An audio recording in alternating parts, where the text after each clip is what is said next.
సంగం మండలం కొరిమెర్ల గ్రామంలో శ్రీ నాగవరపమ్మ శ్రీ పోలేరమ్మ మహాకుంభాభిషేకం జాతర మహోత్సవాలు అత్యంత వైభవంగా జరుగుతున్నాయి. అమ్మవారికి ప్రత్యేక పూజలు చేశారు. జాతర మహోత్సవాలలో భాగంగా వేద పండితులు చండీ సప్తశతి హోమం నిర్వహించారు. ఆలయ కార్యనిర్వాహకులు వడ్లమాని చిన్నకొండ స్వామి నాయుడు, గద్దె మాల్యాద్రి యాదవ్ దంపతులు ఈ హోమంలో పాల్గొని మంత్రాలు జపిస్తూ హోమం చేశారు. అనంతరం పూర్ణాహుతి కార్యక్రమం నిర్వహించారు.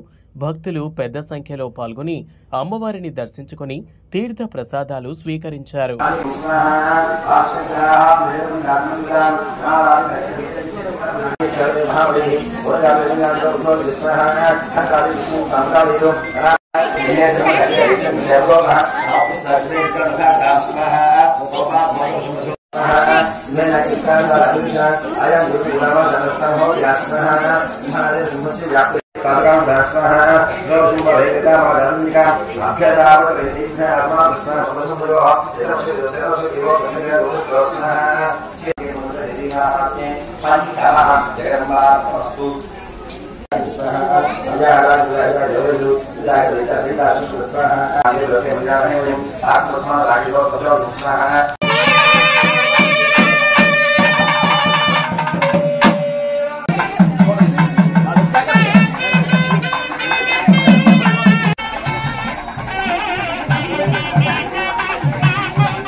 केशव